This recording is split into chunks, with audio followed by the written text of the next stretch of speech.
Jadikanlah kubur-kubur mereka sebagai satu taman dari taman-taman syurga-Mu. Dan janganlah Engkau biarkan kubur mereka walau sekelip mata sekalipun menjadi satu lubang dari lubang-lubang neraka-Mu. Allahumma salli ala Muhammad wa ali Muhammad. Ya Allah, ya Tuhan kami tidak berdaya untuk masuk ke dalam kubur membantu mereka. Yang dapat kami lakukan hanyalah mengirimkan bacaan-bacaan suci ayat-ayat-Mu. Yang dapat kami kirimkan adalah doa-doa kepada-Mu, ya Allah, agar Engkau memurniakan rahmat-Mu, keberkatan-Mu, keselamatan-Mu, perlindungan-Mu buat semua arwah-arwah kesayangan kami, ya Allah. Allahumma salli ala Muhammad wa ali Muhammad. Ya Allah, ya Tuhan kami, Engkau beritahulah kepada malaikat di alam barzah supaya berlaku lembut kepada semua arwah-arwah kami, ya Allah. Ya Allah, ya Tuhan kami, jadikanlah semua penderitaan arwah-arwah kami ketika mereka hidup di dunia ini sebagai kafarah kepada segala dosa-dosa mereka, ya Allah. Sehingga ketika mereka berada di dalam kubur dan dibangkitkan di padang mahsyar, sudah tidak ada lagi dosa-dosa yang Engkau tuntut dari mereka, ya Allah. Sesungguhnya Engkau Maha Pengampun, Engkau Maha Penyayang, dan Engkau Maha Pengampun terutamanya kepada hamba-hamba-Mu yang berdoa memohon ampun kepada-Mu dan yang didoakan agar mereka diampunkan. Allahumma salli ala Muhammad wa ali Muhammad. Rabbana taqabbal minna salatana wa du'aana wa siyamana innaka antas sami'ul alim. Tuan-puan, sekarang bayangkanlah wajah arwah masing-masing, arwah kesayangan masing-masing. Kenangkan wajah-wajah suci mereka yang telah banyak berjasa meninggalkan kenangan-kenangan yang manis ketika mereka hidup di dunia ini. Bayangkan wajah mereka, panggil nama mereka, dan katakan bahawa kita sedang mengirimkan doa dan juga bacaan suci Al-Quran untuk mereka agar mereka bahagia.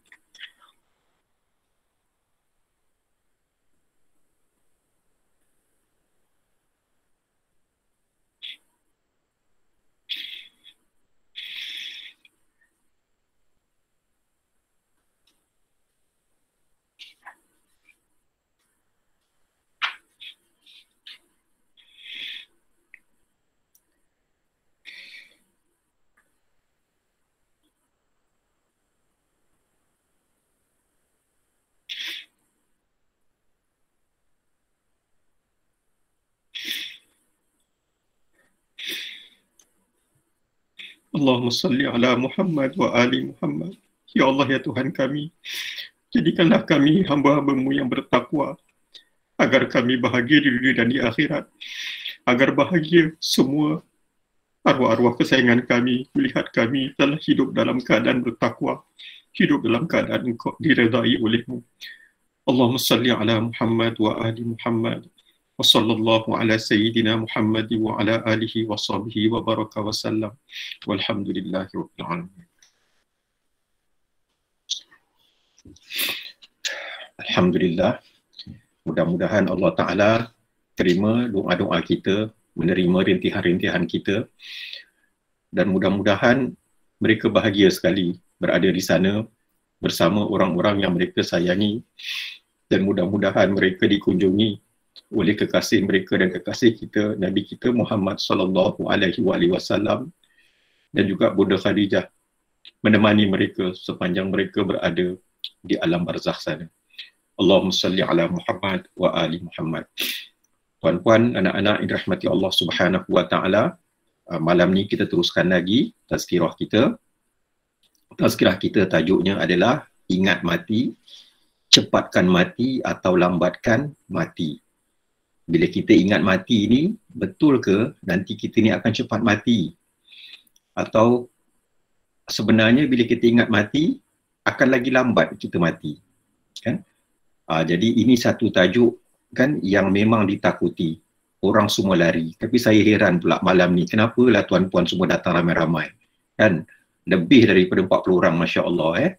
Semuanya nak tahu cerita pasal mati. Padahal cerita pasal mati ni kan lebih ditakuti daripada cerita hantu. Cerita hantu orang sanggup bayar banyak-banyak pergi ke panggung wayang untuk nak tengok cerita hantu.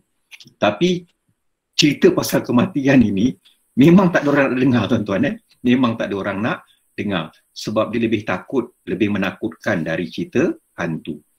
Kena pula kan ramai pihak yang akan cakap kalau kita selalu ingat mati, nanti kita cepat mati. Ya? Allahumma salli ala Muhammad wa ali Muhammad. Ya?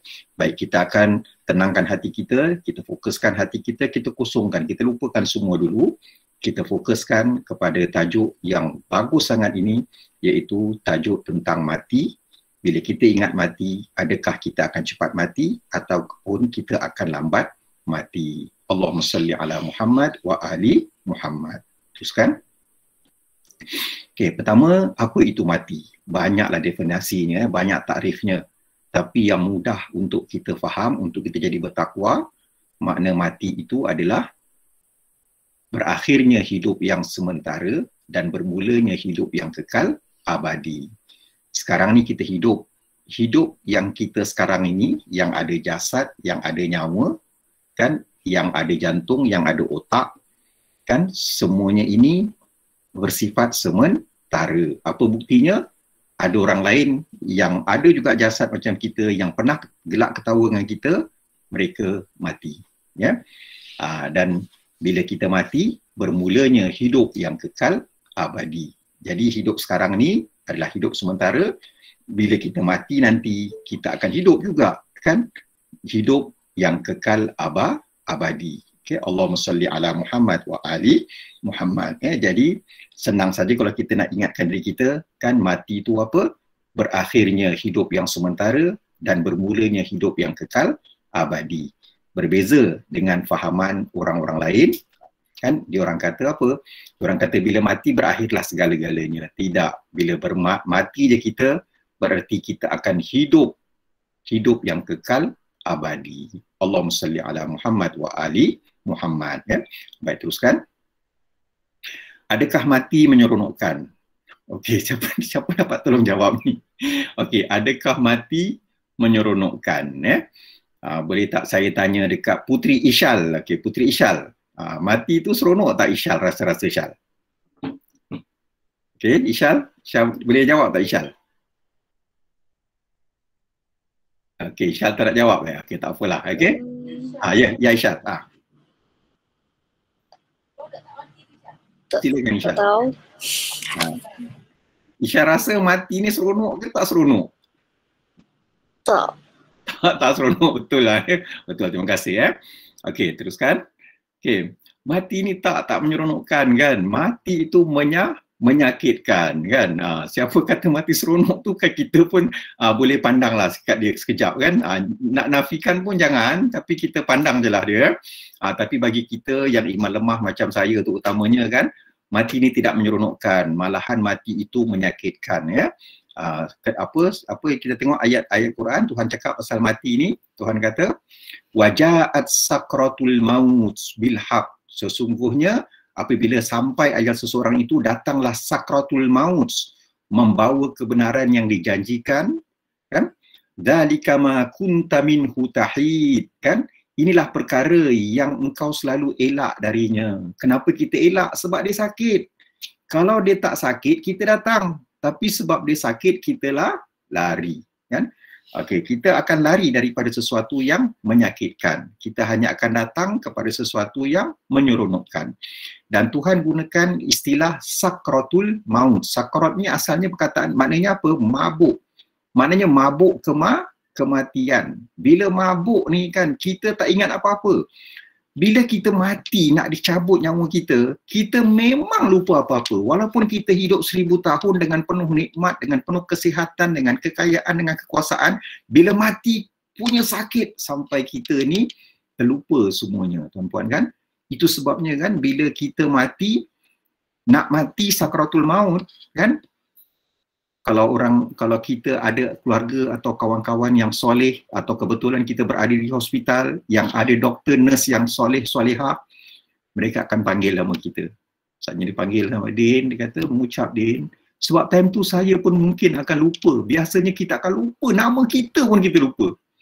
Jadi kawan-kawan kita itulah yang akan doakan kita, anak kita, sanak saudara kita lah yang akan doakan kita, panggil nama kita.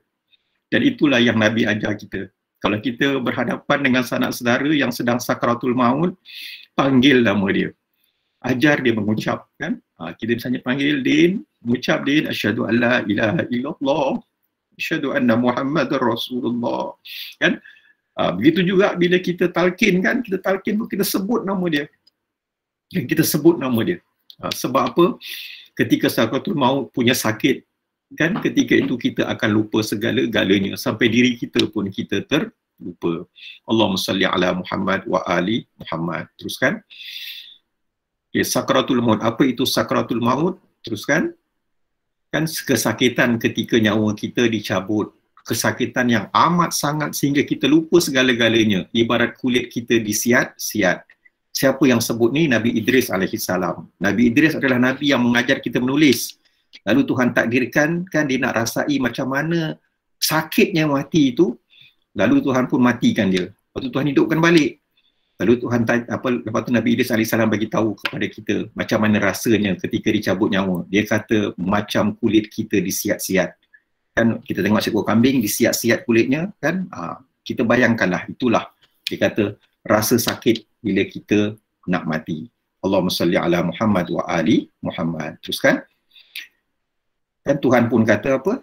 Kullu nafsin dha'iqatul maut. Kan setiap nyawa yang bernyawa itu pasti akan merasai mati. Dha'iqah. Dha'iqah tu maknanya benda yang sakit sangat, kan? Tuhan guna kata dha'iqah. Summa ilaina turja'un. Kemudian kamu semua akan dikembalikan kepada Allah untuk menerima balasan, dipertanggungjawabkan tentang apa yang telah kita lakukan selama kita hidup. Allahumma salli ala Muhammad wa ali Muhammad. Teruskan. Kenapa kita rasa sakit masa nak mati? Kenapa sakit? Teruskan. Kan cabut gigi pun dah sakit. Ini kan pula nyawa dicabut. Kita kata gigi kita tu nak kita cabut, nak kita lepaskan nyawa kita dalam gigi tu pun baru satu bahagian badan kita ni, kan, gigi je pun dah sakit, kan. Ini kan pula dia kata bila nyawa kita nak berpisah dari seluruh badan kita. Yang gigi tu nyawa nak berpisah daripada gigi saja, dah sakit, kan. Sekarang ni kan nyawa pula akan berpisah dari seluruh badan kita. Dan kalau tak ada kan kita koma sekalipun, macam sekarang tuan-puan, kan, kita biasa dengar perkataan ditidurkan. Orang yang kena COVID tu ditidurkan. Ketika ditidurkan, dia mungkin koma tak sedar. Tetapi ketika malaikat nak cabut nyawanya, ketika itu Tuhan sedarkan dia balik. Dan ketika itulah kita akan merasai betapa sakitnya kematian. Allahumma salli ala Muhammad wa ali Muhammad. Sakit nyawa jauh lebih sakit dari sakit jasmani. Allahumma salli ala Muhammad wa ali Muhammad. Teruskan. Kita suka nak mati. Ada siapa sini suka nak mati? Macam mana? Apa? Alim macam mana, Lim? Alim suka tak nak mati, Lim?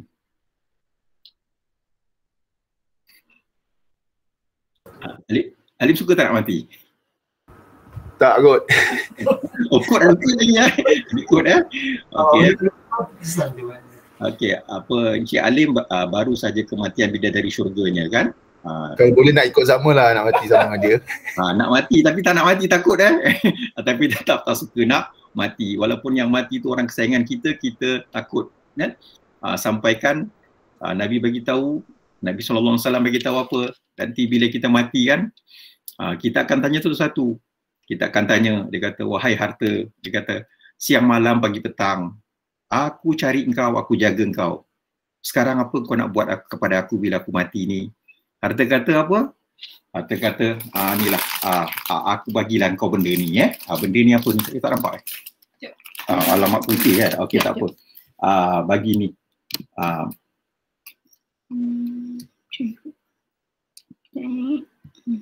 Okey, bagi ni.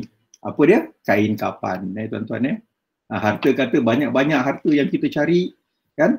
Yang kita simpan, yang kita kedekut sangat tu, kan? Nanti bila kita mati, kita kata, apa kau lupa aku? Ni aku bagi dengan kau ni. Apa? Sehelai kain kapan. Allahumma salli ala Muhammad wa ali Muhammad. Okey. Baik, teruskan dalam kita. Okey. Kata, Tuhan kata apa? Lepas tu kan, kita tanya pula kepada anak-anak kita, isteri kita ke suami kita, dia kata, selama hidup, aku temankan kau, aku susah payah cari rezeki untuk engkau. sekarang ni apa kau boleh buat kat aku? Lalu keluarga kita pun cakap, dia kata, aku iringkan engkau sampai ke liang lahat.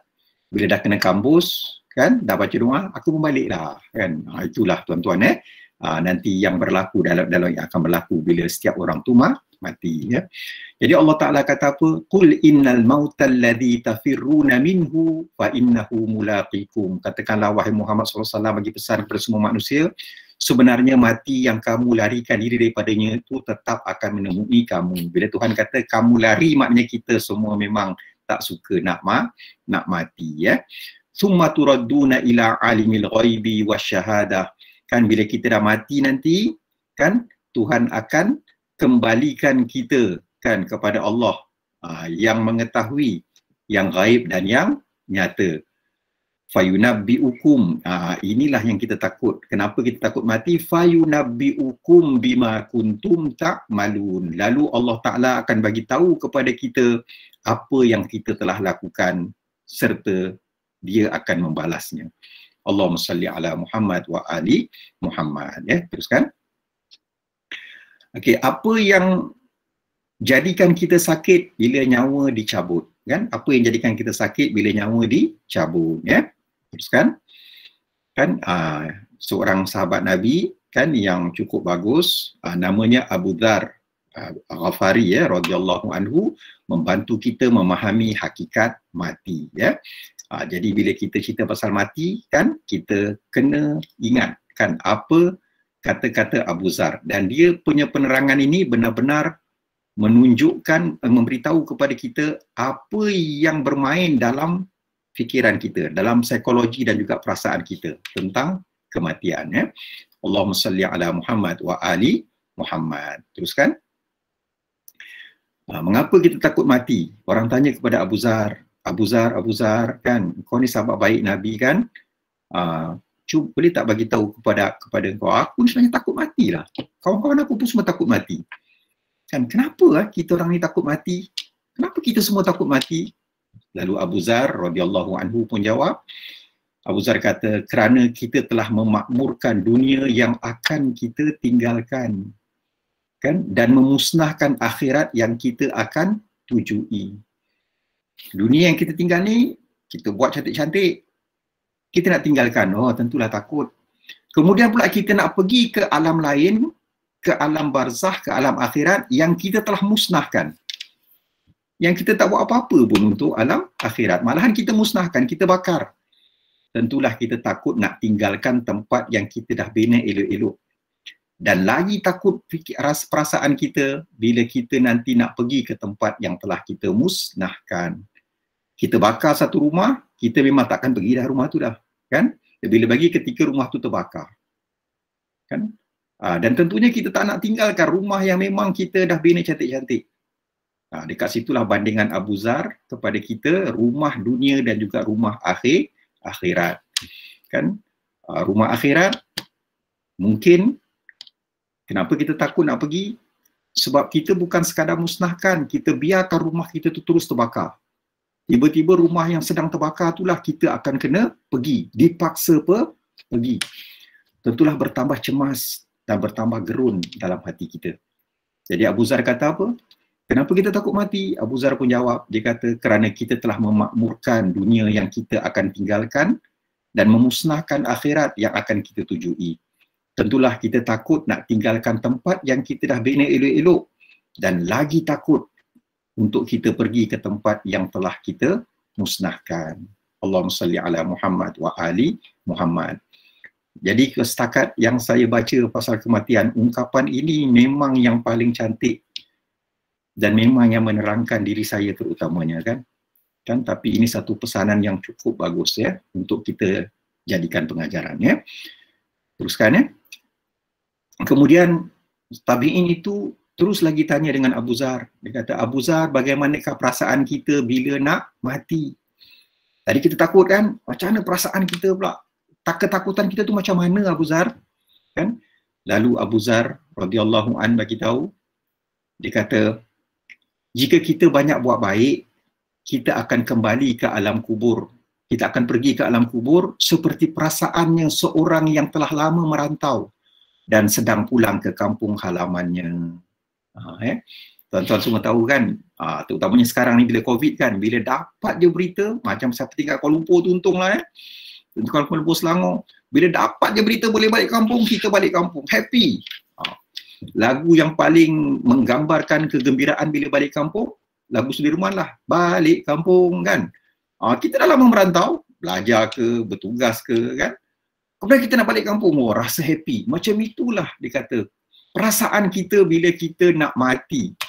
Bila kita dah melakukan banyak amal-amal soleh. Sebab apa? Bila kita mati nanti, kan, Nabi kata amal-amal soleh kita tu akan datang kat kita. Dan lepas tu amal soleh kata, akulah yang akan menemanimu sepanjang kamu berada di alam barzah. Maka dia pun lega, hati dia pun lega, hati dia gembira. Abu Zar sama lagi. Tapi jika kita banyak buat dosa, kita akan kembali ke alam kubur seperti perasaan seorang hamba yang lari dari tuannya. Lalu ditangkap. Dan sekarang dia sedang dipulangkan kembali kepada tuannya. Tentulah tuan dia akan marah. Kan? Kena tangkap, dah lari-lari kena tangkap. Jadi bila kita mati nanti kan, amalan jahat kita pun Tuhan tunjukkan datang. Kan? Lepas tu amal jahat kata, akulah yang akan menemani kau ketika kau berada dalam kubur nanti. Kita kata kau ni hitam, kau ni busuk, kan? Kau ni teruk hodoh. Takkan kau lah yang nak teman aku. Inilah amalan kau ketika kau hidup kat dunia. Kan kata amalan buruk kita itu kan. Allahumma salli ala Muhammad wa ali Muhammad. Kan itulah perasaan kita. Jadi kita mungkin bercampur-campur lah. Kalau datang amal soleh, kita gembira. Datang amal buruk kita, kita takut. Kan? Macam mana nak selamat? Ketika itu, memang kita bergantung sepenuhnya kepada rahmat Allah Subhanahu wa ta'ala. Dan kita bersedia selama kita hidup ini. Allahumma salli ala Muhammad wa ali Muhammad. Baik, kemudian tabi'in tu tanya lagi. Kan tanya lagi kepada Abu Zar radhiyallahu anhu.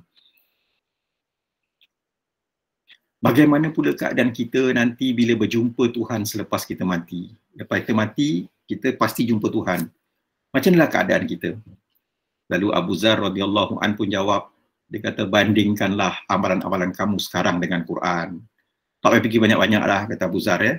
Bandingkan saja. Jujur dengan diri kita. Apa yang telah kita buat? Lalu kita bandingkanlah dengan Quran. Lalu Abu Zar radhiyallahu anhu dia pun petik ayat Quran yang berikut.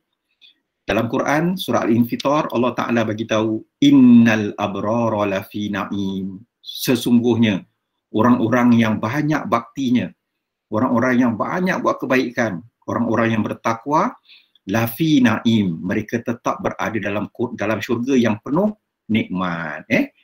Naim ada tak hari ni? Insyirah Naim ada tak? Okey, tak apalah. Nama Naim. Telefon Naim rosak. Okey, tak apa Mikrofon Wa innal fujjara lafi jahim, dan sesungguhnya orang-orang yang banyak buat dosa, kan? Orang kafir, orang munafik, kan? Tempat mereka dalam neraka yang menjulang-julang apinya. Tenggelam dia dalam neraka yang begitu panas dan begitu kuat apinya itu. Allahumma salli ala Muhammad wa ali Muhammad. Jadi kan kata Abu Zar, kan kalau nak tahu macam mana keadaan kita ketika jumpa Tuhan lepas kita mati, bila kita jumpa Tuhan selepas kita mati nanti, bandingkanlah amalan kita secara jujur, kan? Sebelum kita mati ni kita bandingkan, kan? Kalau kita baik, kan, dengan rahmat Allah kita akan masuk dalam syurga yang penuh nikmat. Tapi kalau kita banyak buat jahat, kita tak istighfar, tak bertaubat, tak minta ampun kepada Allah Ta'ala, kan, maka ketika itu kita akan dimasukkan ke dalam api neraka yang menjulang-julang apinya. Allahumma salli ala Muhammad wa ali Muhammad. Tuan-tuan yang dirahmati Allah Ta'ala, kan, begitulah Abu Zar, kan, dia berkongsi ilmu Nabi Muhammad SAW dengan para tabi'in. Tabi'in ini adalah generasi selepas sahabat. Mereka tak sempat jumpa Nabi, tapi mereka sempat jumpa dengan sahabat-sahabat Nabi radhiyallahu anhum. Allahumma salli ala Muhammad wa ali Muhammad. Teruskan. Okey. Kemudian tabi'in itu tanya lagi. Dia kata jika begitu keadaannya Abu Zar, dia kata di manakah rahmat dan kasih Tuhan? Kami semua takutlah kalau macam ni kan. Sebab kami tak tahu ni macam mana nak buat. Kan? Apa kami tak tahu. Jadi rahmat Tuhan tu kat mana sekarang ni? Kan? Kalau kat dunia ni kami nampak rahmat Tuhan, dapat nikmat itu rahmat Tuhan. Tapi bila kami nak mati ni, kan di mana rahmat Tuhan? Baik, Abu Zar pun jawab kan. Dia kata, Abu Zar kata, inna, ambil yang hijau tu tuan-tuan inna rahmatallahi qaribum minal muhsinin. Sesungguhnya rahmat Allah itu dekat dengan orang yang memperbaiki amalannya, yang muhsinun orang yang banyak buat baik, orang yang banyak tinggalkan dosa, dia akan dapat rahmat dari Allah Subhanahu wa taala. Menyebabkan dosa-dosanya, sama ada Tuhan kata, okey, since kat dunia kau pun dah menderita, aku jadikan penderitaan kamu itu sebagai balasan dosa-dosa kamu. Jadi Tuhan masuk kubur macam mana? Tak ada, kau tak kena seksa dah. Ataupun, ni kita tak nak lah. Walaupun kita kata best juga, tapi tak nak juga. Apa dia? Okey, kau masuk kat dalam kubur, kau kena seksa. Tapi, bila kau kena seksa dalam kubur, itu sebagai balasan dosa-dosa kau kat dunia. Nanti kat padang mahsyar, kau dah tak kena seksa. Kau dah tak masuk neraka. Tapi jangan minta tu tuan-tuan Kita tak nak, kalau boleh minta Tuhan ampun sejak hidup kat dunia lagi Tuhan tu kan maha pengampun, minta Tuhan ampun, aku tak nak sikit pun kena seksa. Sebab apa kadang-kadang bila kita terluka kan, masa potong sayur dan potong ikan dan tangan terluka kan, masa perbaiki kereta tangan terluka pun dah sakit kan. Bila kita demam, Masya Allah, sakit gigi, Masya Allah. Ini kan pula nanti dalam kubur. Kita tak nak. Jadi kita kata Tuhan, ampunlah dosa aku. Itu yang Nabi kata apa kan, kalau kita terkena duri pun dekat dunia ni, kan, itu mungkin sebagai kafarah dari Allah, sebagai balasan dari Allah Ta'ala atas dosa-dosa kita. Ada seorang sahabat ni kan, dia duduk, sekali duduk dia terjatuh. Dia duduk kat kerusi, jatuh. Jadi orang tanya, kenapa kau jatuh? Dia kata, kau pernah tak dengar Nabi cakap kan, apa-apa musibah yang kita dapat ke dunia itu kan, mungkin itu sebagai balasan dari Tuhan supaya kita tak kena seksa lagi ke akhirat. Dan supaya kita lepas ni buat banyak lagi baik. Habis kau rasa kau jatuh tu kenapa? Aku tadi aku buat dosa. Apa dia?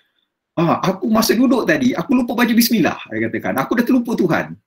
Maka sebab itulah Tuhan ingatkan aku, Tuhan balas kesilapan aku tu, maka insya-Allah lepas ni aku tak lupa lagi Itu sebabnya tuan-tuan kan, bila masa saya duduk tadi, mula-mula tadi saya baca bismillah kan.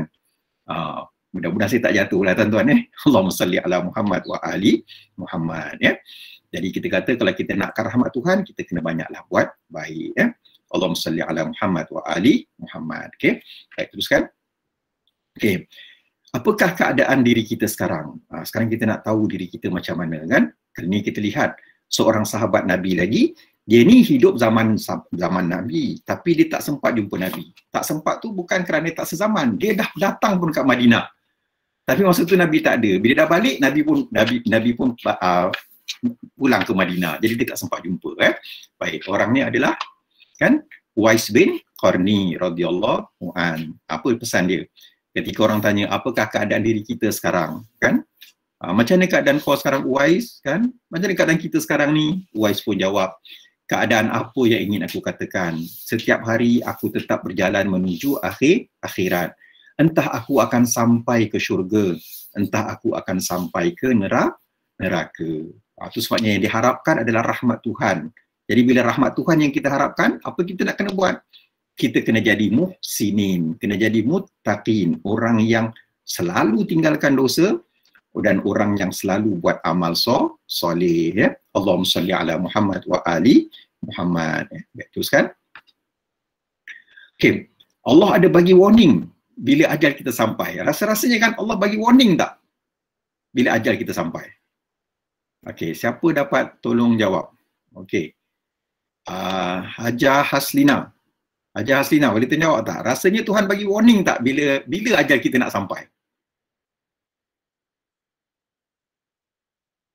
Okey, boleh ada tak? Rasanya Tuhan bagi tahu tak ke Hajar? Bila Hajar akan mati?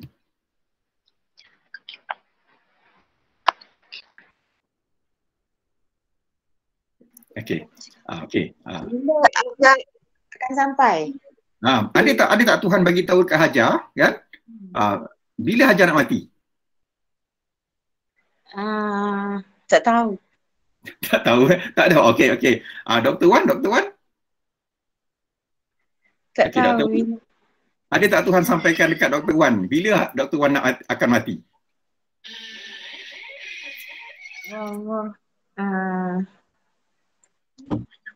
Wallahu a'lam. Okey. Tahu.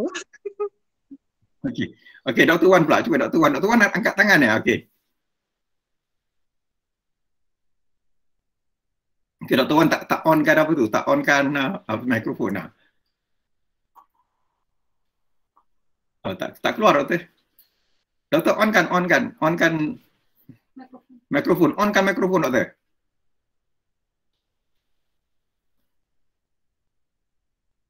Oh, tak dengar lah Doktor. Tak dengar. Okey. Tak apa Okey. Tuan-tuan dirahmati Allah Ta'ala. Okey. Rasa-rasa tuan-tuan, siapa ada Tuhan bagi tahu bila dia nak mati? Okey. Allah ada bagi warning. Ya, Doktor. Surah mengatakan bahawa umur tanda-tanda penuaan kita, rambut kita beruban. Tanda nak mati. Okey, betul lah Dr. Wan dekat. Okey. Betul. Di antaranya kita kata rambut kita tu beruban. Itu menunjukkan Tuhan bagi tahu dah. Kau nak mati ni dah. Kau nak mati kan. Kita pun itu di antaranya betul macam Sayyidina Umar radhiyallahu an kan. Satu hari dia suruh dia kata kau boleh tak ketuk kepala aku, kata dia. Dia suruh seorang sahabat yang ketuk kepala dia kan. Dia ketuk. Tiba satu saat kan Sayyidina Umar kata okey dah, hari ni dia tak payah ketuk dah. Kenapa pula Sayyidina Umar? Dia kata aku suruh kau ketuk ni supaya aku ingat tentang mati, ingat tentang kiamat. Sekali tengok bila aku tengok kat cermin, aku tengok kepala aku dah beruban dah. Jadi maknanya ini satu amaran yang aku ni tak lama lagi akan mati Jadi kata lepas tak ketuk Okey. Jadi sekarang ni kita tengok pula. Terima kasih Doktor Terima kasih Dr. Hajar Aslina Okey. Kita tengok pula apa dialog memang ada, betul lah macam cakap Abang Saiful memang ada kan, memang ada Tuhan bagi warning kan, dialog antara Nabi Daud alaihi salam dengan malaikat maut Satu hari Nabi Daud alaihi salam dia balik rumah. Dia tengok dekat dalam rumah dia ada seorang dia kata kamu ni siapa? Lalu orang tu jawab, dia kata aku ni yang Tuhan izinkan masuk ke rumah mana-mana pun tanpa perlu minta izin. Allah Ta'ala kan perintahkan aku masuk ke rumah mana-mana pun tanpa perlu minta izin. Jadi Nabi Daud AS pun tahulah, maknanya kau ni malaikat maut lah. Betul lah, aku ni malaikat maut. Okey, teruskan. Tapi Nabi Daud AS kata, kenapa tak bagi tahu nak datang? Kata Nabi Daud AS kan, kenapa tak bagi tahu dah datang? Malaikat maut kan pun jawab, dah bagi tahu banyak kali dah. Dia kata dah bagi tahu banyak kali dah. Sekali Nabi Daud AS pun tanya lagi. Kan? Yang mana satu ni? Mana satu yang kata Tuhan dah bagi tahu kata engkau nak datang ni? Lalu malaikat maut pun jawab. Dia kata Nabi Daud AS, mana datukmu? Datuk engkau mana? Mana bapa engkau? Mana ayah engkau? Semuanya dah mati kan? Dia kata itu semua adalah peringatan dari Allah yang ajalmu pun akan sampai Allahumma salli ala Muhammad wa ali Muhammad kan, macam arwah-arwah kesayangan kita kan, dia dah pergi. Bila dia pergi maknanya kita pun akan pergi kan. Tu sebabnya bila kita ziarah kubur, apa yang Nabi ajar doa kan, assalamualaikum ya ahlal kubur kan, wa inna bikum lahiqun, yang kami pun akan ikut kamu. Itu sebabnya elok sangat ziarah kubur kan. Bagi siapa yang dekat Selangor wilayah, untung tuan-tuan dah boleh ziarah kubur. Macam saya Negeri Sembilan dah boleh ziarah kubur, tapi masalahnya kubur-kubur orang kesayangan saya, arwah-arwah kesayangan saya berada di Kuala Lumpur, tak boleh lagi retas negeri Jadi sementara ada peluang ni, pergilah kubur ziarah. Dan mak kita punya arwah-arwah ni kan suka sangat bila kita berada dan di kubur mereka. Bila kita datang ke kubur mereka, mereka tahu yang kita datang dan mereka cukup gembira Allahumma salli ala Muhammad wa ali Muhammad. Warning tu terutama sekarang ni kan, bila berlaku COVID banyak kan kawan-kawan kita meninggal, tu semua sebagai peringatan peringatan dari Tuhan kepada kita yang ajal kita akan sampai ya. Allahumma salli ala Muhammad wa ali Muhammad. Teruskan.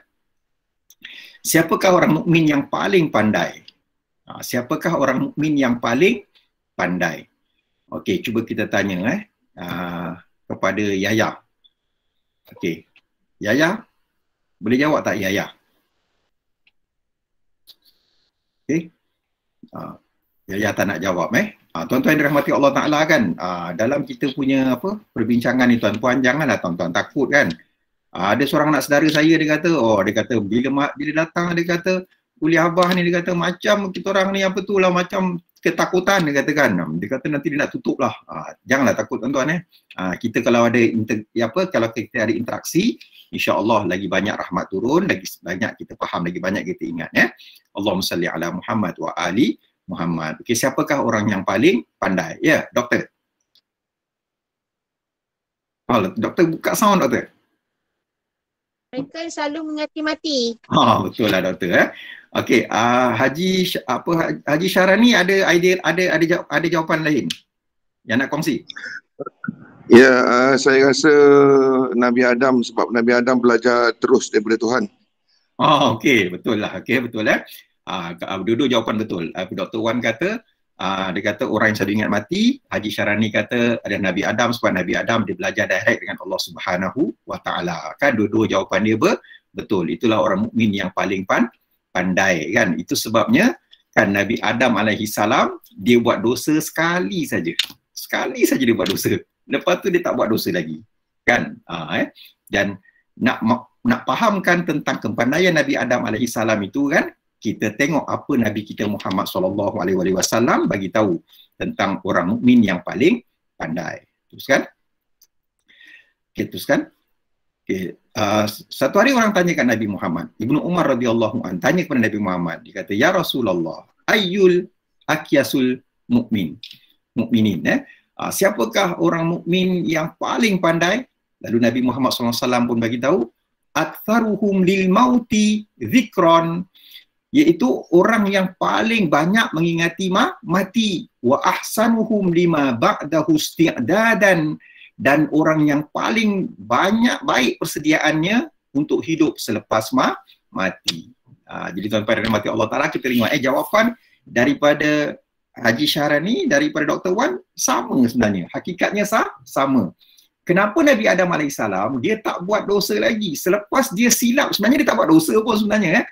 Dosa yang Nabi Adam dan mak kita Hawa alaihissalam tu, makan pohon yang dilarang tu, dosa tu sebenarnya tak ada balasan di akhirat. Dia hanya dapat balasan kat dunia je. Tapi diorang ni, rasa syukur mereka begitu tinggi, rasa malu mereka pada Tuhan begitu tinggi. Mereka rasa itu dosa besar. Dan selepas daripada peristiwa itu, mereka tak buat lagi sebarang kesalahan. Walaupun kesalahan yang kecil sekalipun mereka tak buat. Sebab apa? Mereka sentiasa ingat tentang kematian, dan mereka sentiasa bersedia yang paling baik untuk menghadapi hidup selepas mati. Allahumma salli ala Muhammad wa ali Muhammad. Tu tuan kata, Nabi kata mereka itulah orang yang paling pandai. Akyas, al-akyas, orang yang paling cerdas, orang yang paling pandai. Kenapa dia paling pandai? Tuhan kata, kan Nabi kata tidak ada satu makhluk yang Tuhan cipta kan yang paling diyakini selain dari kematian. Semua orang akan yakin yang mati itu pasti. Tetapi sekali lagi ya, kita kata walaupun orang yakin mati itu pasti, malangnya orang yang pandai saja bersedia menghadapi mati dan hidup selepas mati.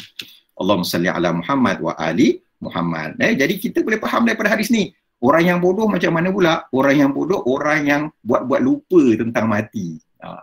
Dia isap dadah, dia berhibur lebih-lebihan, kan? Dia beli barang-barang macam-macam, kan? Supaya dia lupa kepada mati.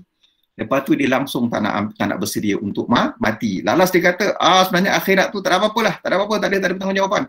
Kalau aku mati pun nanti, aku masuk syurga lah. Kan? Sampai ke tahap yang begitu. Dan itulah orang yang paling bodoh, walaupun mungkin IQ dia paling tinggi ya. Allahumma salli ala Muhammad wa ali Muhammad. Okey, teruskan. It's 10 o'clock. Okey. Apa persediaan kita selagi kita hidup ni? Selagi kita hidup ni, apa persediaan kita? Teruskan. Kan? Okey, persediaannya senang saja. Saya mudahkan. Okey. Persediaannya adalah buat baik berpada pada. Kan? Kita dah bincang ni kan, maknanya buat baik berpada ni bukan maknanya buat sikit-sikit. Buat baik pada tempatnya. Kalau tempat tu perlukan bantuan kita, kita bantulah. Kalau tempat tu perlukan khidmat kita, kita khidmatlah. Kan? Okey. Okey. Teruskan lagi. Kan, buat jahat jangan sekali. Buat jahat jangan sekali. Kita kata, alamak, aku dah pernah buat dosa. Okey. Kalau kita pernah buat dosa, ingat balik tadi ya, Haji Syarani cakap, bapa kita Nabi Adam AS, mak kita Hawa AS, dia dah sekali buat dosa, dia tak nak buat lagi sekali dosa tu. Itu cara orang bertakwa, cara orang baik, cara orang paling pandai. Alamak, kita ni tak pandai. Kadang-kadang bertaubat, lepas tu buat balik. Macam mana ni? Buat balik. Lepas tu taubat balik, tu buat balik. Tak apa. Nabi kita Muhammad SAW kata, tak apa. Bertaubat terus. Kenapa pula Nabi? Itu sebabnya Tuhan katakan. Tuhan kata, Innallaha yuhibbut tawwabin. Sesungguhnya Allah Ta'ala suka kepada orang-orang yang selalu bertaubat. Jadi, dia buat dosa. Dia menyesal. Kemudian, tiba-tiba dia buat balik. Menyesal, buat balik. Habis kenapa jadi macam tu? Kan? Nabi kata manusia ni bergantung pada keimanannya. Kan? Dia kadang-kadang tewas dengan bisikan syaitan. Hatinya tak ada rasa nak lawan Tuhan. Tapi disebabkan godaan syaitan tunjukkan betapa seronoknya buat dosa. Buat dosa ni kan memang lazat, memang manis kan. Lalu dia terbuat. Lepas tu dia menyesal. Jadi selagi ada penyesalan, selagi dia menyesali, dia marah kat dirinya, subhanallah, selagi itulah Tuhan tetap sayang kat dia, Tuhan tetap terima taubatnya. Kan? Tuhan katakan, la uqsimu bin nafsil lawamah. Aku bersumpah dengan jiwa yang selalu marahkan dirinya sendiri. Siapa dia orangnya? Orangnya mungkin macam kita lah. Selalu buat dosa, tapi selalu juga bertaubat. Cuma kita kena, panduan kita kena ini ya. Buat baik berpada buat jahat jangan sekali ya. Okey, teruskan. Ketiga, cari ilmu akhirat, cari ilmu dunia. Cari ilmu akhirat, cari ilmu dunia. Kan? Jangan cari salah satu, tak boleh. Kan? Saya nak cari akhirat je, tak boleh. Nak cari dunia saja, tak boleh. Habis macam mana? Kena cari ilmu akhirat, ilmu dunia. Sebab apa? Kita hidup dekat dunia, kita hidup dekat akhirat. Nak selamat kat dunia dengan ilmu, nak selamat kat akhirat pun dengan ilmu. Tuhan kata apa? Wabtaghi fima ataqallahu darul akhirah. Carilah, bersedialah untuk nasib kamu di akhirat. Wala tansa nasibaka minad dunya. Tapi jangan lupa tentang nasibmu di dunia. Allahumma salli ala Muhammad wa ali Muhammad. Saya sengajalah sebut perkataan akhirat kan. Sebab kadang-kadang bila ilmu akhirat cerita pasal mati lah kan. Alah, bila ustaz cerita pasal mati, alamak, ustaz cerita benda lain pun tak ustaz kan. Lepas tu kadang-kadang ada seorang tu terlebih pula belajar ilmu akhirat. Tengah-tengah apa nak bagi congratulation dekat kawan dia yang baru kahwin, dia kata, adakah kau sedar bahawa kau akan mati? Alamak tuan-tuan, masa time hari orang kahwin janganlah cerita pasal mati tuan-tuan kan. Lain kalilah cerita kan. Kita bagilah kegembiraan pada pasangan mempelai yang baru nak mendirikan rumah tangga kan. Ni macam ni Yaya, betul tak Yaya? Yaya? Yaya tak malu-malu Yaya ni kan. Yaya ada jawab soalan apa? Tak apa. Okey. Yaya malu-malu dia dekat court dia berani cakap betul lah. Betul lah dia punya sound tak ada. Dia dekat court dia berani cakap dengan depan pak cik dia tak takut nak cakap okey tak apa. Allahumma salli ala Muhammad wa ali Muhammad. Teruskan. Yang keempat, berdoa. Kan, berdoa. Kita bila berdoa, tuan-tuan yang dirahmati Allah Ta'ala kan, di situlah datangnya rahmat. Tadi perkataan muhsinin katakan inna rahmatullahi qaribun minal muhsinin. Rahmat Tuhan tu dekat dengan orang muhsin. Siapa orang muhsin? Orang yang banyak berdoa, bergantung kepada Tuhan. Dia banyak berdoa. Okey, kita ambil peluang berdoa selama kita hidup ni bila dah mati, bila kita dah sakratul maut, tuan-tuan tengok, saya ambil contoh ekstrim yang betul-betul bertaubat lah kita katakan. Bila nak mati ni siapa? Firaun. Bila nak mati dia nak bertaubat kepada Tuhan.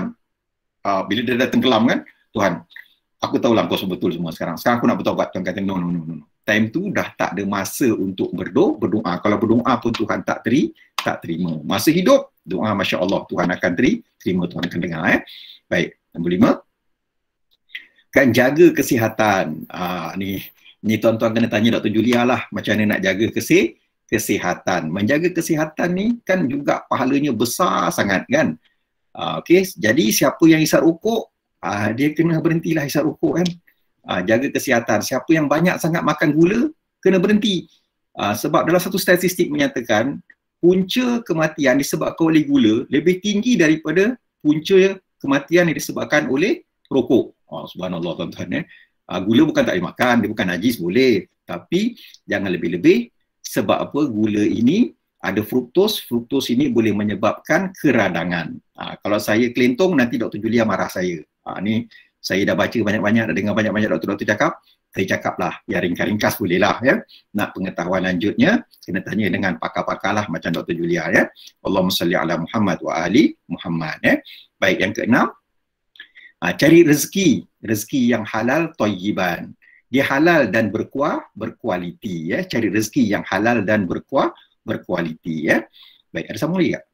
Okey, ini semua amalan nombor 66 ni tuan-tuan, menambah umur sebagai persediaan nak mati. Menjadikan hidup kita bertakwa.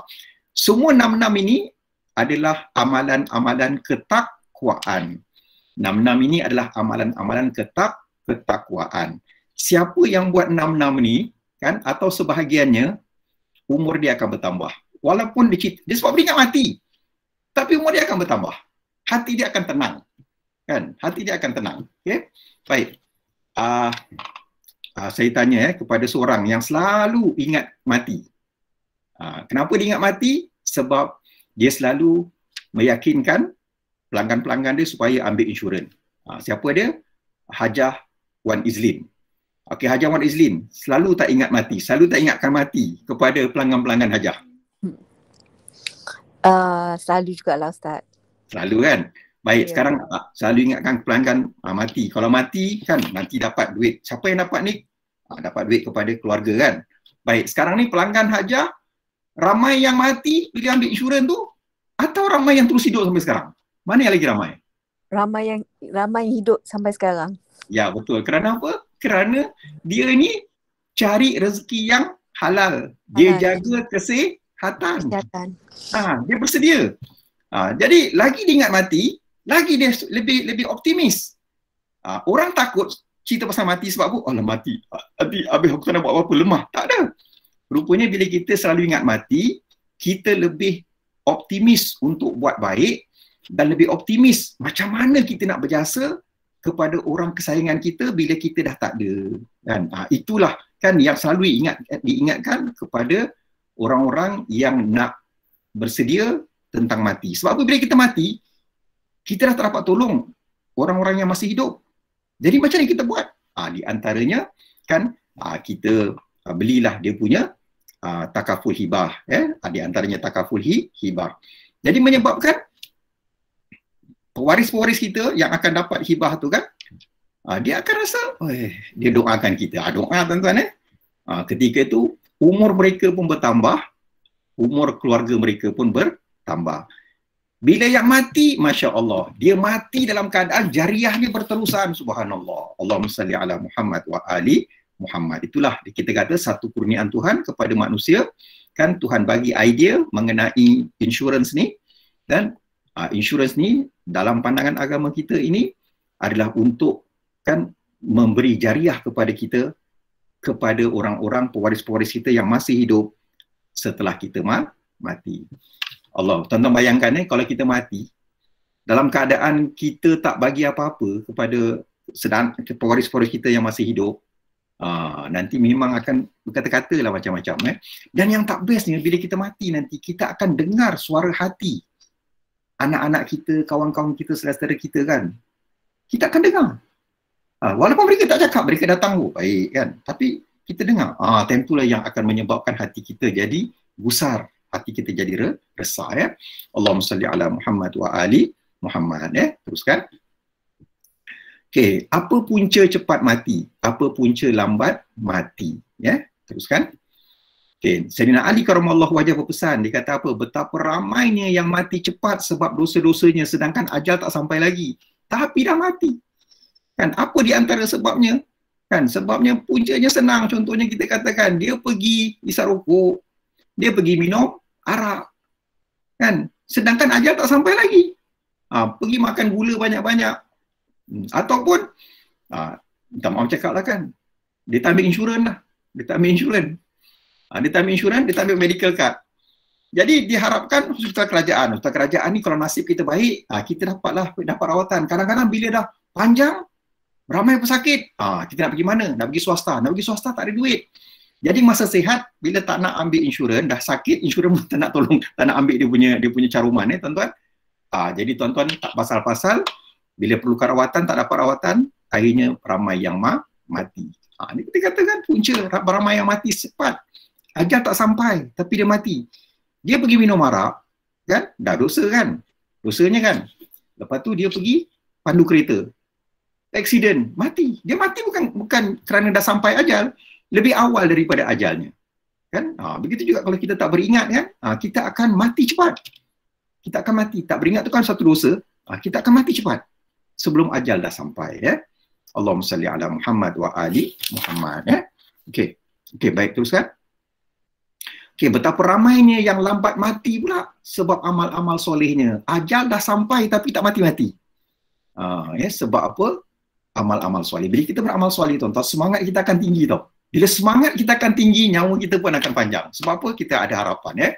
Allahumma salli ala Muhammad wa ali Muhammad. Jadi kalau ingat mati dan kita bersedia, insya-Allah, ya, kita akan lambat mati. Kalau kita mati pun, insya-Allah mati kita tu memang Tuhan kata itu, mati tu memang baik untuk kau. Jadi aku rasa, aku yakin. Tuhan tak yakin lah, Tuhan tu dia memang maha mengetahui. Dengan pengetahuan aku, kematian kau lebih baik daripada kau terus hidup. Jadi sekarang aku matikan kau. Ketika itu pun kita kata no problem. Allahumma salli ala Muhammad wa ali Muhammad. Ada satu kisah tuan-tuan dirahmati Allah Ta'ala. Saya ambil kisah ekstrim, ya. Kisah orang yang jahat di zaman Nabi Musa alaihi salam. Siapa nama dia? Samiri. Dia pergi buat patung emas, kan, yang boleh berbunyi sampai menyebabkan Bani Israel pergi sembah patung tu. Wah, ni dah memang kesesatan yang terlampau teruk. Tapi tuan-tuan kalau lihat kisah dia kan, Allah Ta'ala dah, ajal dia dah sampai. Allah Ta'ala tak hukum dia on the spot. Sebab dosa dia yang besar tu, tak ada. Kenapa tuan-puan? Sebab dia ni seorang yang suka bersedekah kepada orang-orang susah. Jadi Tuhan kata, kalau macam ni aku tangguhkan ajal dia dulu, aku akan balas semua kebaikan dia sampai habis balasan kebaikan yang telah dibuat dekat dunia ni, baru aku matikan. Jadi Tuhan bagi balasan pahala itu di dunia supaya nanti ke akhirat tak dapat apa. Itu contoh ekstrim. Satu lagi contoh ekstrim, kan? Seorang ni, Nabi Muhammad SAW bagi tahu kat sahabat, kan dalam satu majlis perkahwinan, bila dah balik, Nabi kata, aku dapat satu berita tak baik lah. Kenapa? Aku dapat wahyu lah, kata pengantin tu mati malam ni. Allah, dia kata, kesian, dia kata pengantin nak buat macam mana kan. Sekali tengok-tengok, besok, pengantin tu dua-dua tu okey je kan. Jadi dia kata, ya Rasulullah, semalam kau cakap dia akan mati semalam. Tengok-tengok pagi dia okey je kan, pergi pasar. Dia kata, relax. Dia kata, Habis kau ingat aku tipu kan? Tak ada, kau tak boleh tipu punya. Okey, mari kita jumpa dia. Kemudian Nabi pun jumpa dia, kan, tanya kepada pengantin perempuan tu, minta pandangan pengantin lelaki, tanya kat pengantin perempuan. Boleh tak bagi tahu kepada kami apa yang puan dah buat semalam? Dia kata, tak ada apa-apalah, cuba ingat balik. Dia kata, ada, dia kata. Apa dia?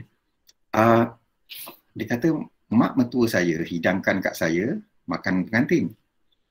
Sekali bila nak makan, kan, ada orang ketuk tingkap. Saya pun buka. Saya tanya makcik, ya makcik, apa yang boleh saya tolong makcik? Kata, makcik dah lama tak makan, dah 3 hari tak makan nak. Dia kata, ada tak bagi apa-apa makanan? Bagilah apa-apa pun, makcik ambil lah. Lalu saya kata, orang tu, makcik ini makan dia. Saya bagi semua makanan saya kepada dia. Nabi kata, dekat sinilah kan berubah takdirnya. Sepatutnya dia mati. Tapi Tuhan kata, Tuhan ubah. Tuhan tangguhkan kematian dia sebab kebaikan yang dia buat. Kan? Okey. Sekarang ni cuba bangun kejap daripada katil tu, cuba angkat tilam, dalam pukat tilam tu. Dekat bawah tu ada ular yang berbisa, yang kalau kena sengat confirm mati. Jadi tuan-tuan yang dirahmati Allah Ta'ala, amal-amal soleh menyebabkan kita punya nyawa Tuhan akan panjangkan. Tapi kalau Tuhan kata memang kita nak kena mati juga, itu memang mati yang husnul khatimah insya-Allah. Allahumma salli ala Muhammad wa ali Muhammad. Teruskan. Okey. Jadi kita tengok ada satu lagu SM Salim cukup bagus dia ambil daripada kitab, daripada buku Melayu mana saya tak tahu. Dia kata kalau nak tebang si pohon jati, papan di Jawa dibelah-belah. Kalaulah hidup tidak berbudi, umpama pokok tidak berbuah. Maknanya kalau kita pula berbudi, pokok apa kita ni ibaratkan pohon yang berbuah, pohon yang berfaedah kepada semua orang. Allahumma salli ala Muhammad wa ali Muhammad. Baik, teruskan. Okay, saya tak boleh nyanyi lah tuan-tuan sebab apa dah pukul 10.15. Kalau saya nyanyi nanti kan takut hujan pula. Jadi mana yang lebih mulia sebenarnya? Sesaat di dunia atau sesaat di akhirat? Siapa dapat kongsi jawapan? Okey, keluar pula muka apa Cipta Aznita Yaakob. Mana yang lebih mulia? Sesaat di dunia atau sesaat di akhirat, Cipta?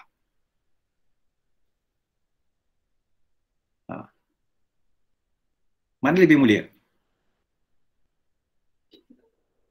Cipta tak buka mic lah. Okey, Cipta tak buka mic, tak apa. Boleh? Ada jawapan? Tak ada Sesaat di akhirat. Sesaat di akhirat. Okey, kata Cipta sesaat di akhirat. Okey, baik kita lihat apa kata Sayyidina Ali karamallahu wajhah. Sesaat di dunia lebih mulia daripada sesaat di akhirat. Kan? Sesaat di dunia ni mulia dari akhirat. Sebab apa? Sesaat dekat akhirat, pertama bandingkan hidup kekal abadi. What is 1 second, man? What is 1 hour? Sebab kat sana kekal abadi. Lepas tu tak boleh patah balik pula tu, dah sampai ke akhirat tak boleh patah balik ke dunia. Tapi sesaat di dunia yang kita lakukan dengan kebajikan, dengan kebaikan, dengan amal soleh, bekalnya berjuta-juta tahun nanti sampai di akhirat. Allahumma salli ala Muhammad wa ali Muhammad. Kadang-kadang sesaat kita dapat hidayah, dapat nasihat yang bagus dari Allah Ta'ala melalui hamba-hambanya, terus kita bertaubat. Masya Allah. Sesaat ini menyebabkan kita selamat berada dalam syurga sampai bila-bila. Dan sikit pun takkan dikenakan dengan azab api neraka, sikit pun takkan dikenakan dengan azab kubur. Disebabkan apa? Sesaat kita menerima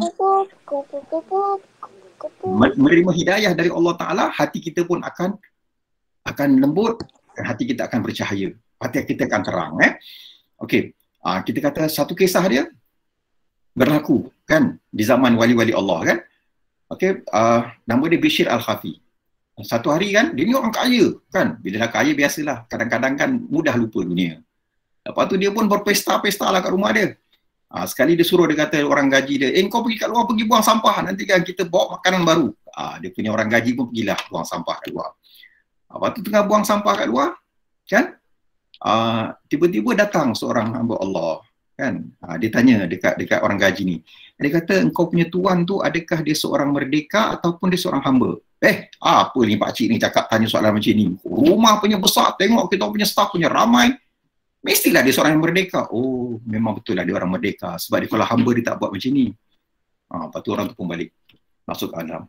Sekali kata Bishr ni kata, kenapa kau lama sangat pergi buang sampah je, dia kata. Tak ada, dia kata, tuan, tadi ada seorang ni, orang tua ni kan, dia pergi tanya kat saya, adakah tuan ni seorang tuan yang merdeka atau tuan ni seorang hamba? Habis apa kau jawab? Saya jawab lah, tuan mestilah orang yang merdeka, dia kata. Tu sebabnya dapat ada banyak hamba ni semua ni. Sekali dia jawab, apa tuan-tuan? Dia kata kan, betul lah sebab dia tu seorang yang merdeka. Sebab kalau dia seorang hamba, dia mesti tak buat macam ni. Kata Bishr, orang tu kat mana? Dia pun kejar. Dia pun tanya, ada kat keluar tadi. Bishr pun cepat keluar. Dia cepat keluar kan, dia kata jumpa. Dia kata, Ustaz, dia kata, dia kata, tuan ke yang tadi cakap jumpa anak gaji? Dia kata, tuan, saya minta maaf. Dia kata, tuan, jangan apa. Dia kata, saya tahu tuan ni anak Nabi kan. Tuan ni Imam Ali Zainal Abidin. Dia kata, saya tahu tuan ni cicit kepada Nabi. Saya minta maaf lah. Saya sebenarnya, saya malu lah bila tuan-tuan cakap itu. Saya tetap seorang hamba Allah kan. Dan sepatutnya sebagai hamba Allah, saya tak patut buat dosa berpoya-poya macam tu. Saya minta maaf, dia kata. Lalu kata Imam Ali Zainal Abidin, dia kata, tenang je, dia kata kan, kita ni kan hamba Allah, mintalah ampun dekat dia dan aku pun akan doakan agar kau diampunkan. Bishr pun lega. Sejak itu Bishr kan, dia dah tak buat dosa. Sesaat je jumpanya sekejap. Dan sejak daripada itu tuan-tuan, walaupun dia tu kaya, Bishr tu kaya, kan, lepas tu dia dah gunakan duit dia untuk buat yang baik je, tak nak poya-poya dah. Kan, dia sampai tak pernah pakai kasut. Dia tak pernah pakai kasut dah selepas tu. Sebabnya namanya Bishr Al-Hafi, Bishr yang berkaki ayam. Kenapa dia berkaki ayam? Dia berkaki ayam sebab apa? Dia kata, aku tak nak pakai kasut. Sebab apa? Sebab saat aku berjumpa dengan Imam Al-Ghazali, dia bagi aku satu nasihat yang cukup menusuk dalam kalbu aku, dan aku bertaubat sekarang ni. Aku nak kenang, aku nak terus kekalkan, abadikan kenangan yang indah itu, kan, bila aku tak pakai kasut. Dikatakan bahawa dekat Baghdad ketika itu tuan-tuan, kan, kedai, tak ada tai keldai dekat Baghdad, dekat apa tu, tai keldai, tai unta semua tak ada. Sekali tiba-tiba kan orang nampak tai keldai, tai unta dekat jalan, terus orang kata, ini mesti Bishr dah mati. Sebab apa, sebelum ni kan semua keldai, semua unta respect sangat dengan Bishr, sampai mereka takut kaki ayam Bishr itu terpijak, orang punya najis, lalu mereka pun takut nak berak sepah-sepah. Jadi sekarang ni bila dah ada ni, maknanya bila dah ada balik tai kambing, tai keldai, tai unta, confirm maknanya Bishr pun telah meninggal dunia. Allahumma salli ala Muhammad wa ali Muhammad. Teruskan. Okey, macam mana sesaat kita nak dapat? Kan sesaat di dunia yang menghidupkan dunia dan menghidupkan akhirat. Macam mana? Tuhan kata dalam surah Al-Ma'idah, waman ahyaha. Saya sebenarnya tak nak masukkan ayat Quran ni, tapi tadi petang Dr. Wan telefon saya, dia timbulkan mengenai ayat ni. Jadi kita kongsilah tuan-tuan. Waman ahyaha, siapa yang selamatkan satu nyawa, faka'an nama ahyan nasa jami'a, maka dia tu pahalanya macam dihidupkan semua manusia. Subhanallah, kan. Tuan-tuan yang rahmati Allah Ta'ala, kan, tuan-tuan bayangkan, kan, kalau kita bagi makan anak kita hidup, pahala yang kita dapat macam kita bagi makan kepada semua manusia. Orang tu sakit, kita bagi duit. Orang tu miskin, kita bagi makanan. Orang tu terus hidup disebabkan sumbangan kita. Subhanallah, pahala kita itu macam kita bagi makan, hidupkan seluruh nyawa dekat dunia. Kan? Kita mati. Kan, bila kita mati, kita tinggalkan hibah kita atau wasiat kita, kan, untuk pewaris-pewaris kita. Mereka terus hidup tanpa perlu meminta-minta. Subhanallah, kan. Kita mati tapi kita dapat pahala macam kita ini telah memberi hidupkan semua manusia. Allahumma salli ala, ya silakan Allahumma salli ala Muhammad wa ali Muhammad.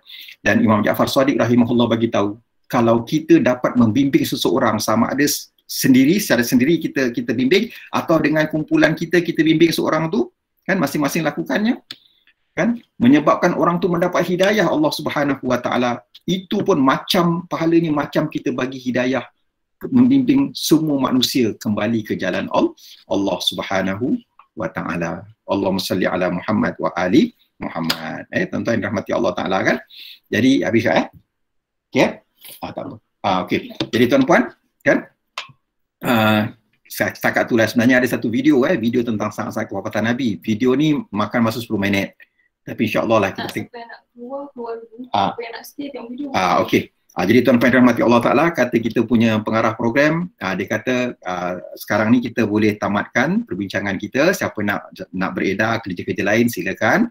Dan siapa nak dengar video tentang saat-saat kewafatan Nabi, kan, boleh boleh teruskan. Tapi sekali lagi tuan-tuan yang rahmati Allah Ta'ala, kan, kesimpulannya daripada apa kita bincang tadi, ingat mati ni tak akan menyebabkan kita cepat mati, tapi akan menyebabkan insya-Allah lagi lambat kita mati, kerana lagi banyak amal soleh kita.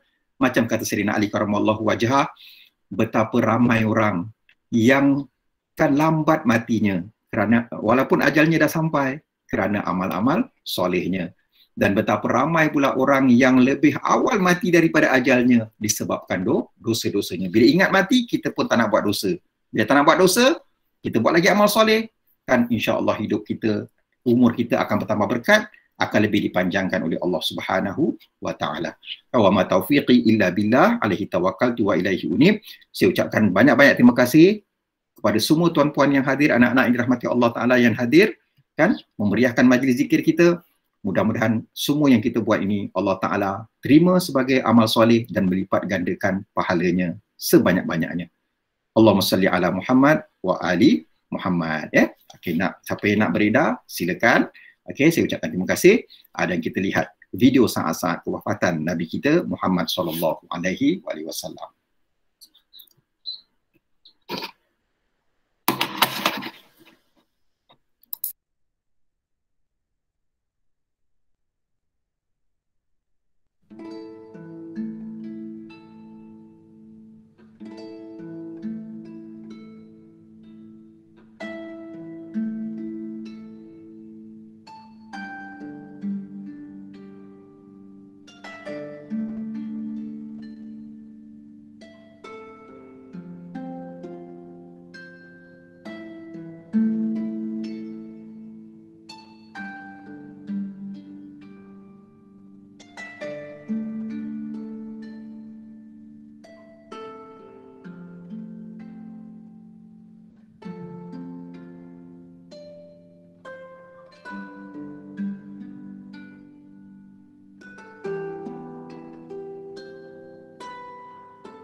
Allahumma salli ala Muhammad wa ali Muhammad, ya. Baik tuan-puan dirahmati Allah Ta'ala, begitulah ringkasan saat-saat kewafatan Nabi kita Muhammad sallallahu alaihi wasallam. Sekali lagi tuan-puan dirahmati Allah Ta'ala, Nabi kata apa? Nabi kata orang mukmin yang paling pandai, yang paling cerdas adalah yang paling banyak ingat mati dan yang paling banyak bersedia secara yang paling baik untuk menghadapi saat-saat kematian. Untuk itu tuan-puan rahmati Allah Ta'ala, ada seorang sahabat pernah tanya kat Nabi kita Muhammad sallallahu alaihi wasallam. Sahabat ni tanya, ya Rasulullah, macam mana kami nak dapat tahap macam tentera-tentera Badar yang syahid dalam peperangan Badar? Boleh tak Nabi? Nabi kata boleh. Macam mana Nabi? Sahabat-sahabat berasa seronok, mereka tak berpeluang nak menyertai peperangan Badar. Kali ini bila ditanya, Nabi kata boleh juga dapat pahala macam mana mereka dapat. Macam mana tu Rasulullah? Rasulullah pun kata, Rasulullah kata apa? Ingatlah mati paling sekurang-kurangnya 20 kali dalam sehari, ya. Sekurang-kurangnya 20 kali dalam sehari, ya. Jadi tuan-tuan rahmati Allah Ta'ala, kalau nak tanya kat saya, macam-macam lah ulama tafsirkan, ya. Yang mudahnya macam mana? Macam kita, bila setiap kita satu hari sembahyang 17 rakaat kan? Jadi setiap rakaat tu kan, kita akan sujud sebanyak 2 kali. Jadi dalam Quran Tuhan kata apa? Tuhan kata dalam surah Toha, surah Toha ayat ke 56, ayat ke 55. Tuhan kata minha khalaqnakum wa fiha nu'idukum wa minha nukhrijukum taratan ukhra. Dari tanah kamu dijadikan, kepada tanah kamu nanti akan dikembalikan, dan dari tanah nanti kamu akan dikeluarkan untuk pergi ke padang mahsyar.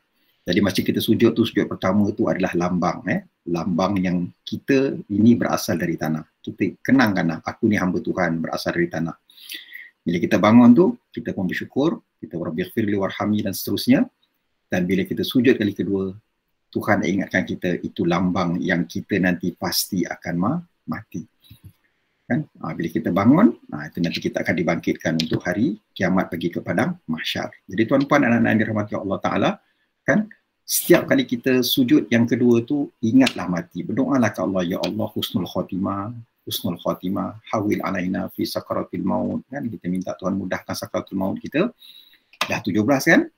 Lepas tu nanti bila doa, biasanya kan kita selalu doa apa? Allahumma khtimna nabi husnul khatimah. Tuhan, katakan, matikan aku dalam keadaan husnul khatimah, wala takhtim alana ya Allah bisu'il khatimah. Jangan kau matikan aku dalam keadaan su'ul khatimah, kan?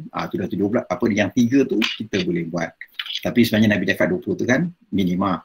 Nak buat lagi banyak pun tak apa. Kat mana pula?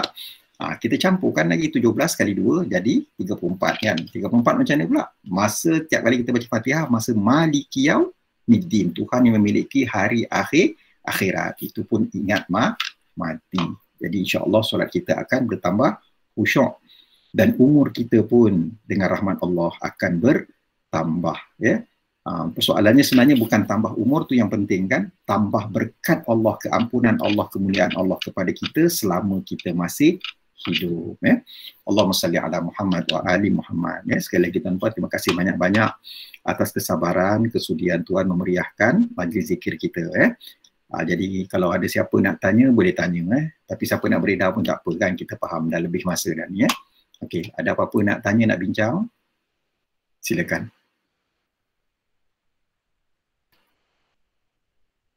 Assalamualaikum Ustaz. Assalamualaikum. Dalam video tu Rasulullah berdoa sebab dia kesakitan sakaratul maut kan, dia tanggung kesakitan maut tu untuk semua umatnya ke? Bosan sih kita tengok hospital tak ada orang menjerit dia nak mati. Okay. Tak ada orang menjerit nak mati kan? Dia maksudnya mati dah. Dia tengah nak mati. Adakah Rasulullah Allah dah tarik apa tu ke macam dia nak mati nampak senang je. Tak adalah macam tadi ada Rasulullah menjerit kan, memekik kena sakitan maut tu. Maknanya Saya tengok tu lah, saya tak nampak orang mati kat hospital menjerit-jerit.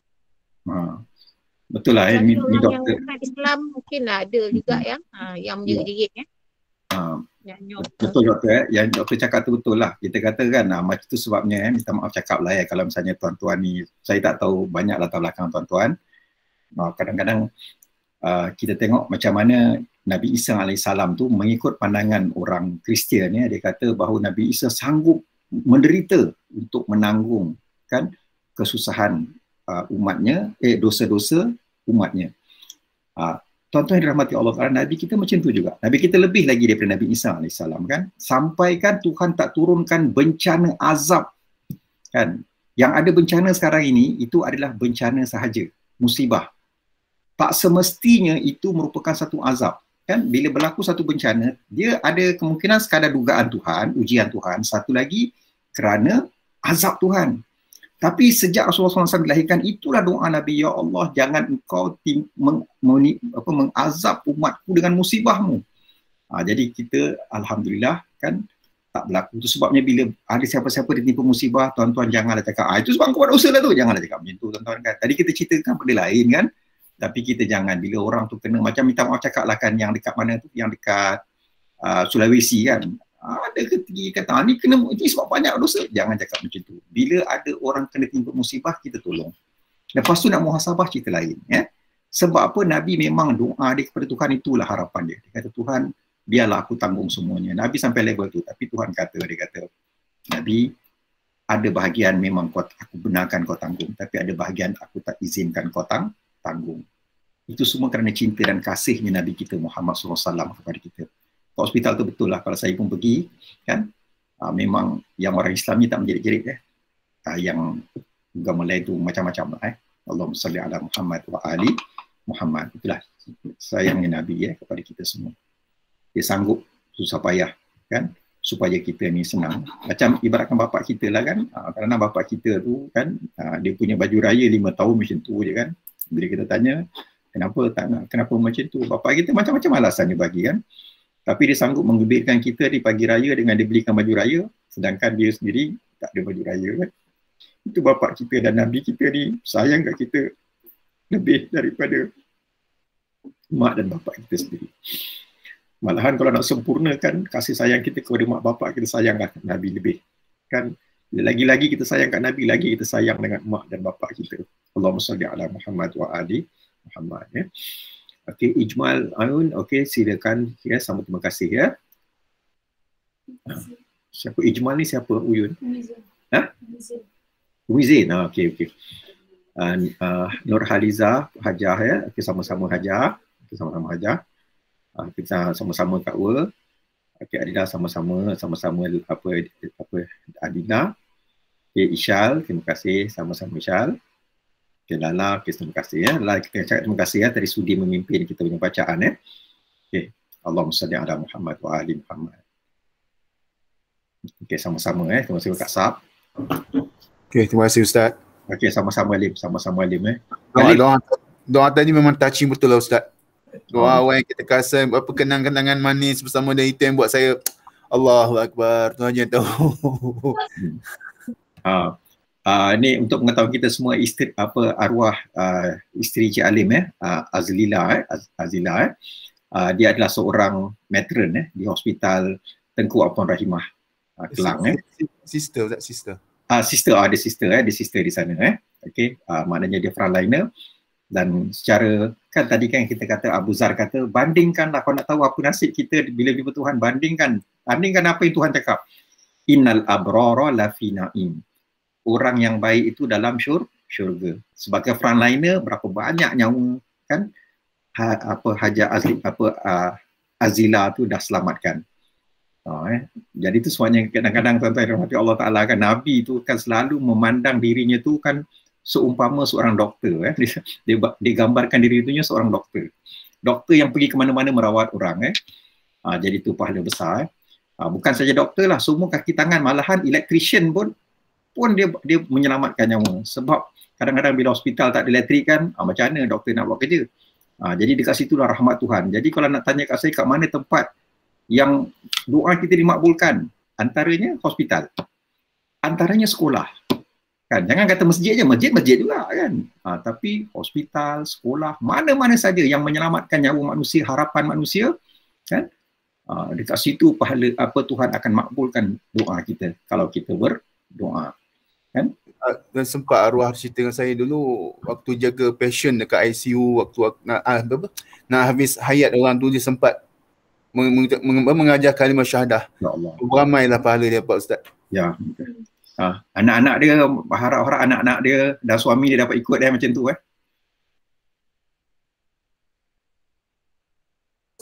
InsyaAllah. Doakan kita orang semua InsyaAllah. Nanti sekali-sekali Alim ambil gambar arwah punya kubur, nanti kita boleh dapat share, dapat tengok Alim InsyaAllah Ustaz. Okey, insyaAllah. Doakan kami Alim Ya, itu pasti insyaAllah. Amin ya rabbal alamin. Okay. Terima kasih Ustaz. Sama-sama. Terima kasih Syakira semua di belakang tabir tu. Okey, sama-sama Encik Ahmad Hanafi, sama-sama Dr. Wan, Lala sama-sama. Okey. Cik Gunur Rizal sama-sama. Okey.